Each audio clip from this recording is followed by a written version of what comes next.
Welcome to CFC Fan TV. We are about to discuss something very, very important, and it is the form of Alvaro Morata. But before we do that, I just wanted to remind you that we are on Patreon, so if you wouldn't mind supporting us on there, we would be forever grateful. Sophie, yes. Alvaro Morata, talk to me. Oh dear.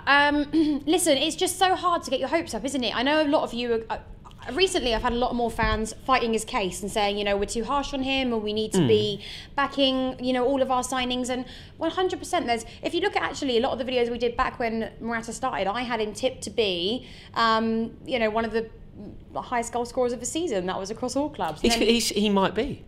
Well, of course, but then he got injured, and I read an article today that said he could never have felt more down once he got injured, because it must be hard as well when you're on that run of form and then all of a sudden that happens, and it's quite hard to get back into the team because things change, and we've seen that for lots of players, haven't we, anyway? I mean, if you look at, for instance, completely different area of the field, but Kurt Zouma, he got injured, then really couldn't find his way back in, but he was playing majority of our games for a while. So it can definitely affect players' confidence, and we want to be very supportive, but the problem with Morata and what we've seen is that even when we do feel like, and we did give him man of the match, didn't we, at the weekend? Me and Charlie did anyway, and the fans. So we do want him to do well, and we are fighting his case when he performs well, but the problem with him is that he can't keep the consistency. It's more like one goal, then nothing, then 2 goals, and then nothing for a while. 3 goals in 4 games, 4 goals in 5 games even. Yeah, which is a lot, and I haven't seen any outstanding goals. I did actually quite like his first goal against Palace at the weekend. No such thing as a bad goal, though. So. No such thing as a bad goal, right? But I don't think it's anything that we can get. So we've got. I think. Do you know what we need to? Okay, I appreciate what you're saying. We can't get too hyped, but I'm just going to spin this coin now. More goals than Roberto Firmino this season. More goals than Romelu Lukaku this season. Yeah. 4 in 5. Man of the match the other day. How much more can he do before we think that he's turned a corner? What more can he do? Do you know what I say think? Say he scores against Everton on the weekend. Yeah. Say by the time we go to Tottenham, he then bangs a winner in against Tottenham. At that point, surely we have to go, do you know what? Alvaro Morata has proved a lot of people wrong, and he's kind of on course to do that. Totally, but I just think, and I know you guys are probably going to shout at me in the comments for saying that he's not strong enough, but there's a lot of other aspects of his game that I think fans also don't like. There's one memory that always stands out for me is when I went to Old Trafford away last season, and we were working up there, and I was vlogging, and it was quite quiet, and then Morata, he could have gone one-on-one with the keeper. He could have pushed the ball further forward. He could have done something. He fell on the floor and he tried to get a foul, and somebody shouted behind me, in not so polite terms. And I think if he actually showed a bit more fighting games, if he actually displayed a little, like you say, probably a bit more aggression, or nastiness, or just understood how the Premier League is a little bit different to La Liga and the other leagues. You know, you're not. In this league, if you go down, to me, you're more likely to get a yellow card than you are to get a foul. So it's about just getting up. Especially once you've got the reputation. Of course, and then once you've actually displayed a little bit of that, when there is actually a right time to go down, when you could win a penalty, when you could win a free kick, I think those moments will just naturally come. But at the moment, I think there's other aspects of his game where he's just not on top form, and I think that's why when Giroud comes on, he doesn't score goals. He doesn't get as much hassle because we know that he likes to play. And yeah, well, the other thing with Giroud is he's such a generous player. So I imagine that if you were to ask 90% of our team, if not 100% of our team, who do you prefer playing with? Like if you asked Eden Hazard, who's a better foil for you? What makes you happier? I imagine that he would say Olivier Giroud. If you asked an opposition defender, who would you rather play against? I imagine they would say Alvaro Morata. But there must be something in it, because I'm sure you want to be friends with all your teammates, but there are definitely, and this I think is factual, there must be some players that are obviously performing a lot better that think, oh, we could have won that game if we had something else. Well, do you know what's really interesting about that? I often think that when players always rally around a player. Like I remember when Fernando Torres scored his first goal against West Ham.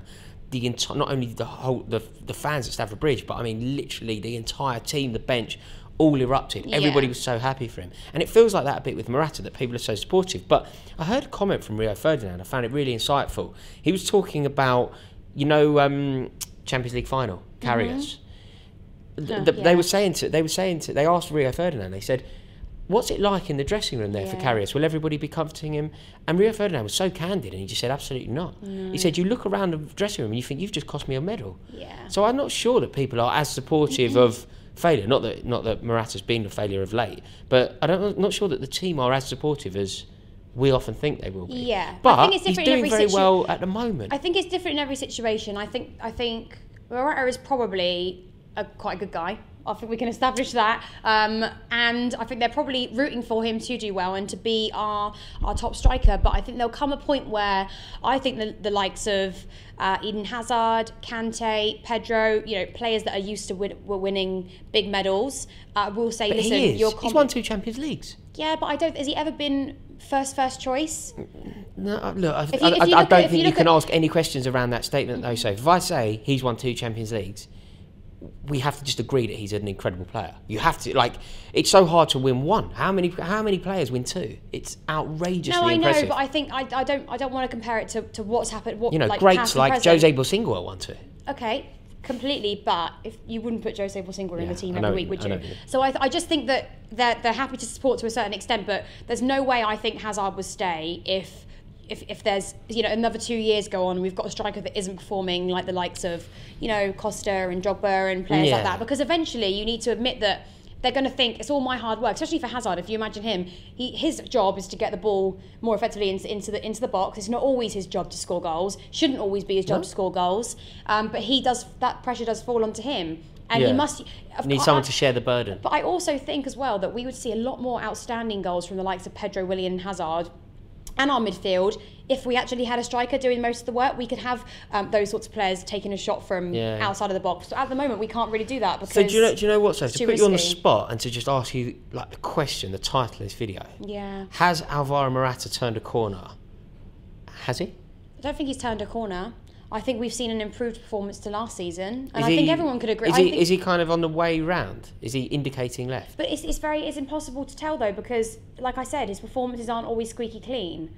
So I don't really know how to answer it at the moment. Okay, it's fine. Stats would say he's scored a few goals, but if you ask fans when you're in there, you're watching the game for 90 minutes. They don't really share that. The one-on-one the other day upset me. A lot of one-on-ones with him. I remember against Manchester United when he scored the winner last year. He went through on goal last minute. Fell over. Yeah. The Arsenal game in January of last year when he missed about 3 one-on-ones, that upset me. Yeah. But the one that really got me is when he was on for a hat-trick against Palace. He's on for a hat-trick. Just ping it in. Yeah. Just ping it. Yeah. That delicate chip thing was very, very frustrating. But I'm going to try and be as positive as possible with him now, because I think that we've seen enough of late, and I think the goal-scoring record is impressive enough to suggest that although the corner isn't turned, I agree with you, he's on the way. He's at the junction and he's indicating. Yeah. He's pulling out. Like I said, I think every season is a game of 2 halves, which it is. It's like from Cliche. Yeah, and I think actually when it comes to January is when I think we'll actually see something, because if he scores against Everton and scores a winner against Tottenham, has he turned a corner? Yeah. A winner against Tottenham. If that happens, even I'll stand corrected. But I mean, Jesus Christ, I've been to some wild games up there, and you've got to be tough in that game. This is a huge derby, just the atmosphere around the stadium. So yeah, I'm not sure yet. Like I said, I think it's a season of 2 halves, and I think when it actually gets to January, my problem at the moment is that he's scoring goals against quite average teams, and if you think about those teams now that are quite average, in January they're going to become better because they're fighting relegation, they're fighting this, that, and they have to. The goal scoring record. Better, so. I mean, you're right. I mean, it's Southampton, it's the Europa League, it's Palace. Yeah, we need to see some bigger goals starting at Everton this weekend. Do you think that is a game where he could shine? Is that definitely? A game? I don't think Everton have been the best team over the last couple of years. I mean, they started to creep their way into the top 6, then it's gone a little bit south. It's a step up from the likes of Southampton and Palace, though. It's going to be a harder challenge for him. And they've got some very, very good players in there.